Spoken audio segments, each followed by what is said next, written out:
Pemirsa, kasus Harun Masiku ternyata masih menjadi bola panas yang terus menyambar PDI Perjuangan. Sementara itu PDI Perjuangan menilai adanya politisasi dalam kasus suap PAW DPR pada 2020 tersebut.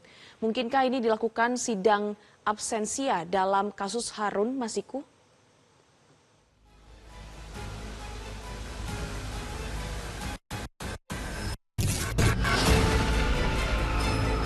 Hari Jumat 13 Desember, para wartawan tampak memenuhi halaman KPK di kawasan Kuningan, Jakarta. KPK menjadwalkan pemanggilan terhadap mantan Menteri Hukum dan HAM, Yasona Lauli. Yasona dimintai keterangan sebagai saksi soal kasus suap pergantian antar waktu anggota DPR yang menjerat buronan Harun Masiku. Namun Yasona Lauli tidak tampak datang ke Gedung Merah Putih.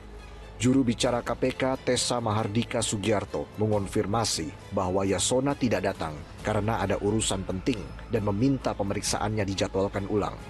Informasi sementara yang kami dapatkan untuk penjadwalan ulangnya akan dilakukan pada hari Rabu, tanggal 18 Desember tahun 2024. Kasus yang menjerat Harun Masiku sendiri berawal dari operasi tangkap tangan OTT yang dilakukan KPK pada 8 Januari 2020 terhadap Komisioner KPU Wahyu Setiawan.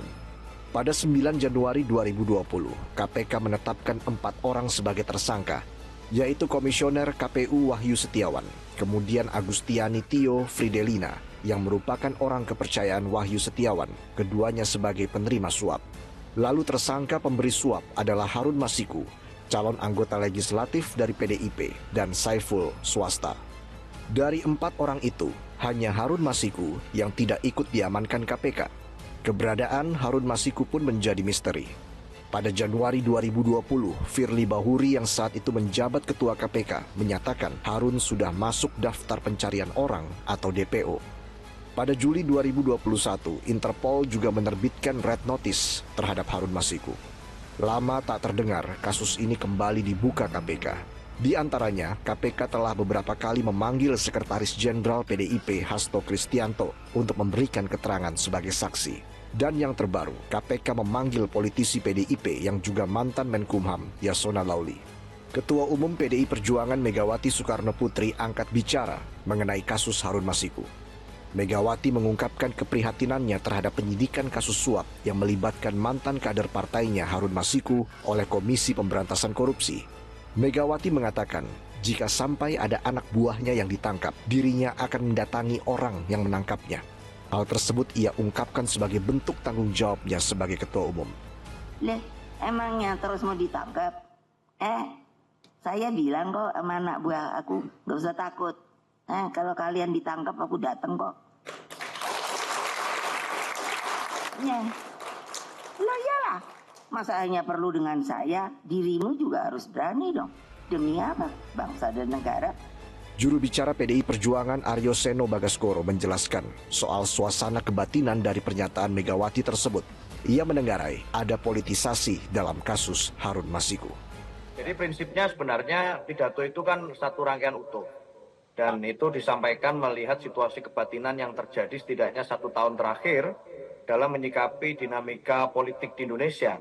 Kita melihat betul bahwa dalam berbagai kesempatan terlalu banyak kebetulan gitu yang terjadi di dalam proses sistem hukum kita. Kasus lama yang terjadi di tahun 2019 tentang Pak Harun Masiku itu kemudian dibuka lagi mendekati proses pemilihan pilkada. Nah, dalam hal ini kami merasa betul bahwa ada nuansa politik yang begitu kuat. Tentu dalam konteks itu secara kebatinan menjadi sesuatu yang dipertanyakan. Dari kasus Harun Masiku yang dibuka lagi mendekati pilkada itu menjadi dipertanyakan orang. Kan para pimpinan KPK sudah menyatakan bahwa sudah menemukan tempatnya bisa dijangkau dan seterusnya. Kenapa sih kok tidak ditangkap saja gitu pada saat itu? Kenapa kok tidak kemudian segera diungkapkan? Lalu soal hari ini tiba-tiba Pak Yasona dipanggil, yang mana kita tahu bahwa sebentar lagi tentu saja akan ada hajatan politik bernama Kongres di dalam PDI Perjuangan. Kenapa sih kok baru sekarang mendekati momentum itu? Maka pidato Bu Mega itu menunjukkan suatu sikap kebatinan yang merasa bahwa ini terlalu banyak politisasi persoalan hukum yang ada kaitannya dengan proses politik yang terjadi di bangsa dan negara ini. Sementara itu Koordinator Maki, Boyamin Saiman, terang-terangan mengaku jengkel dengan KPK dalam penanganan kasus Harun Masiku. Ia pun mengusulkan dilakukan sidang in absentia. Yang justru menjengkelkan bagi saya itu memang KPK sendiri. Terlalu banyak drama kemarin. Saya ingat persis di pertengahan Juni 2024 itu kan Pak Alex Marwata mengatakan sudah diketahui tempatnya, seminggu saja sudah mau ditangkap gitu. Nah, kemudian 2 hari 3 hari kemudian diralat gitu kan. Jadi ini yang, dan saya sebenarnya dalam menuntaskan kasus Harun Masiku itu sudah 2 tahun yang lalu minta resmi kepada KPK untuk menyidangkan in absentia saja, karena KPK nyatanya tidak mau bisa menangkap. Kan saya memberi batas waktu. Kalau dalam undang-undang asuransi itu orang dianggap tidak ada atau meninggal hilang 2 tahun. Ya sudah, format itu kan sebenarnya sidang in absentia tanpa kehadiran Harun Masiku, saksi dipanggil, kalau ada fakta baru ya bisa diungkap, dikembangkan. Kalau enggak pun nanti ketika Harun Masiku tertangkap atau muncul itu tinggal menjalankan penjaranya, karena semua tersangka yang lain sudah. Kini bola ada di tangan KPK. KPK memiliki tanggung jawab untuk tetap menempatkan kasus Harun Masiku sebagai kasus hukum. Jika tidak, maka kasusnya akan terus menjadi bola liar politik. Jelajahi cara baru mendapatkan informasi. Download Metro TV Extend sekarang.